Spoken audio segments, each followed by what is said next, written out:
Hey, what is going on guys? RvzStealth here, and in today's video, we're going to be taking a look at the AD carry tier list for patch 7.23.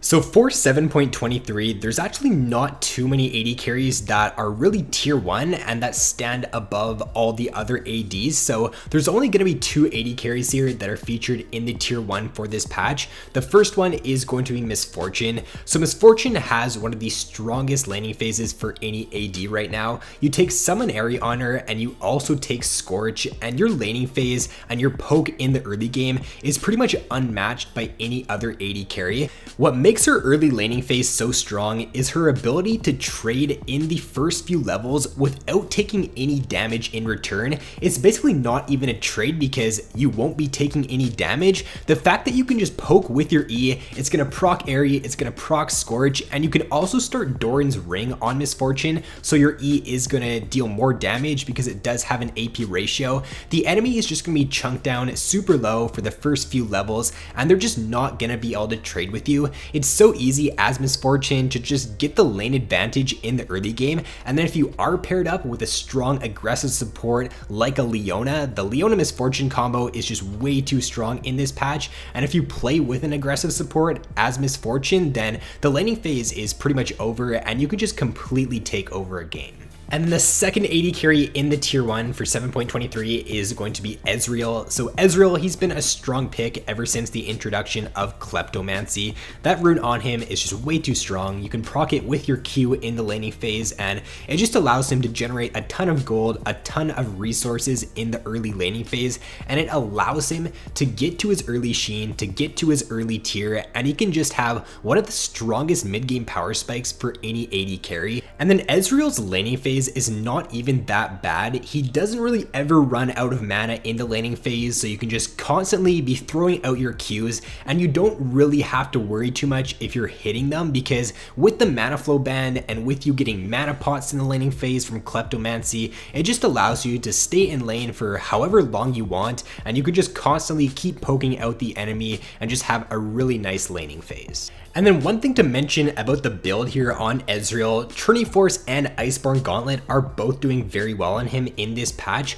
Most people are rushing the Manamune on him, and then after that either transitioning into the Triforce or the Iceborne Gauntlet. If you're snowballing super hard in the early game and you're just looking to take over the game, then I would go Trinity Force instead of the Gauntlet. But if you are a little bit behind in the early game, if you're not doing so well, or if the enemy team does have a lot of AD champions, I would go Iceborne Gauntlet in that situation. So for the tier 2 in this patch, there's going to be 5 AD carries here, and they're going to be Draven, Twitch, Ashe, Tristana, and Kog'Maw. So out of all 5 of these ADs, I would say that Draven is the strongest in this patch. Draven with Airy right now is very underrated. Most solo queue players are taking Press the Attack on Draven. Most pro players though are taking Airy on him. The reason that you'd want to go Airy on Draven a lot of the time is because your poke damage in the early game with Airy is just gonna be so much higher than if you were to run Press the Attack. Press the Attack is still good, but I'd only run it on Draven if you are in a super aggressive all-in lane. So if you are playing with a Leona or a Blitzcrank, then I'd run Press the Attack in that situation. But if you're playing with someone like a Soraka, a Sona, or a Janna, then Airy is gonna be the better option a lot of the time, just because with the Airy, it's gonna add for so much more poke damage in the early game. Your Q is gonna hurt a lot, and it's just gonna allow you to have an even stronger laning phase. So for Kog'Maw, Twitch, and Tristana, there are 3 ADs that were really good in the Ardent Censer meta, but they have fallen down from tier 1 because of the changes to Ardent Censer and with the introduction of the new runes. Ezreal and Miss Fortune, they don't really need Ardent Censer at all, and they never really needed it. So because Ardent Censer got nerfed and because Kleptomancy and Airy got introduced, that's why those 2 ADs are now tier 1, and it's mainly the reason to why Twitch, Trist, and Kog'Maw did fall off a little bit in the previous patches.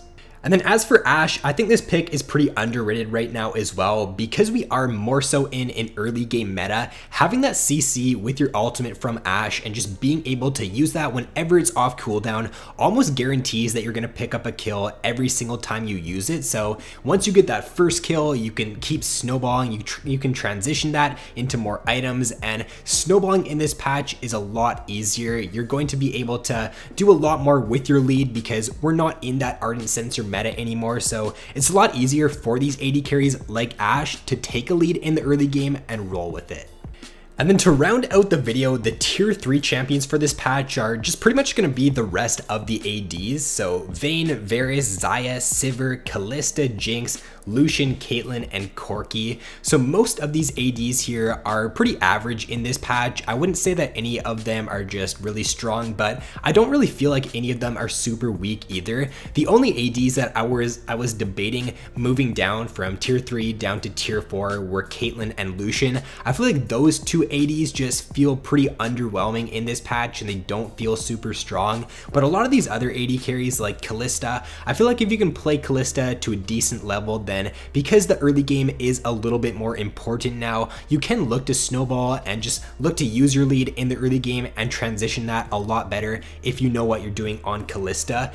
Now, as for Vayne, she actually has one of the highest pick rates in 7.23, but every time I have a Vayne in my game, I feel like whoever's got the Vayne just ends up losing. Depending on the matchup in this patch, Vayne is either going to do pretty well or she's just going to get absolutely smashed. Misfortune, Ezreal, and Draven are 3 of the most played AD carries in this patch, and I just feel like Vayne cannot contest with those ADs in the laning phase. Because we are also seeing a lot more aggressive supports being played now, we're not in that Ardent Censer meta as much anymore to where you're just gonna farm in the laning phase and you're gonna get to your mid to late game. We are seeing more of that Leona. I think Leona has one of the highest pick rates for any support. We're seeing more Blitzcrank and Thresh. So Vayne's ability to actually get past that laning phase and get to her 3 item spike is gonna be a lot harder in this patch. So in certain matchups like against Jhin and against Sivir, I feel like she can do pretty well, but because she does have just so many bad matchups against the top tier ADs, that's why she's in tier 3 for this patch. So that is going to be all for this video. In my opinion right now, the AD carry role is pretty balanced aside from the 2 champions in the tier 1. Misfortune and Ezreal I just think are way above the other ADs, but most of the other AD carries right now are around the same level, so I feel like the current meta for AD is pretty good and you can play a lot of things and still have success on them in this patch. So that being said guys, if you did enjoy the video, then be sure to leave a like, subscribe if you have yet to already. So thanks for watching, have an awesome day, and I'll see you in my next video.